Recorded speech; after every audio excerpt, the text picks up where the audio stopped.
Asta basın o torpağa, orada şehit nəfəsi var. Qan qayılmış o palçıqda, sönmüş şehit həvəsi var. Qurban olum, yavaş gəlin o dağlarda, o daşlarda. Qara şallı bir ananın dağlar boyda yarası var. Qurban olum, ana torpaq, bəlk uzaqla sən balanı.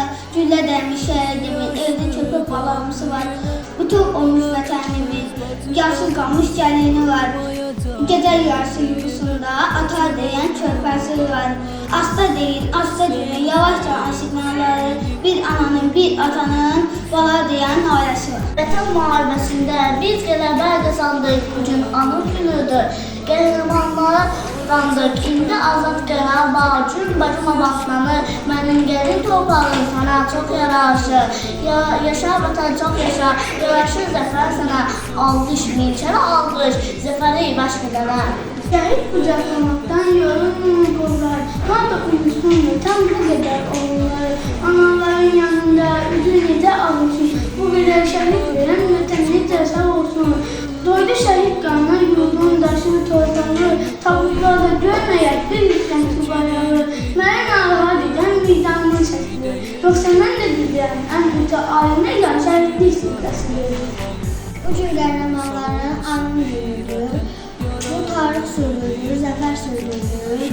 Aldı düşmanlardan torpağımızı, 44 gün uzatdı bu bayrağımızı. Ölməmişsiniz, ərli şəhidlər, sizin üçün dönür bu qəlbə. Hər zaman yaşayacaq onlar əyiblər. Hər zaman unutulmaz o mən deyəcəklər. Şəhidim var, Azərbaycan, vətən sağ olsun deyə, içidim var, Azərbaycan. Bu torpağa qan tökmüşüm, şəhid verib diz çökmüşüm. Sən maşınları gözcü, içidim var, Azərbaycan. Cümlələr sızdırdım bir nakəm ömür, hər kəsin yadında sən qala bildin.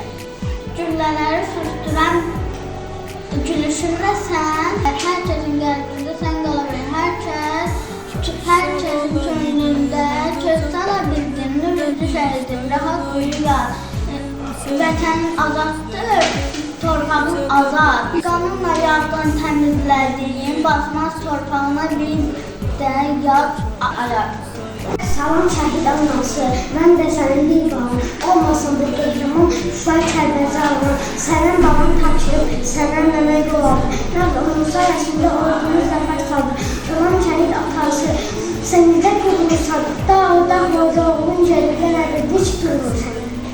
Günəş göydən gecə etmə, gəlib yerləri isitmə, şəhidimdən uzaq getmə, bilirsən ki şəhidim anın vətəndir qulundan, qoy rahat olsun topu, cənnətdir şəhid yatağı, Azərbaycan şəhidim var. Görmüsən sən gələn, qanımızdan mı bilərsən, yeni ay sentiyabı tərzindən mi silərsən, yenə şəhid verir ölkəmiz, 3000 səhət yetmədimi? Vətən yolunda qurbandır olur vətənə qurban doğulur. Gör necə qəribə doğulmuşuq biz, bir vətənimiz, bir ürəyimiz. Ürəkdə qidrətə, hikmətə bir bax, vətən havası ilə döyünər ancaq. Salam şəhid anası, mən də sənin bir doğum, olmasan da qanıma, şular Kərbəca olar. Salam şəhid atacaq, sən necə qurulursan, dağlıqda oğlum dözüb, yəni güc dayanmışsan. Bu torpağa qan edilmiş, şəhid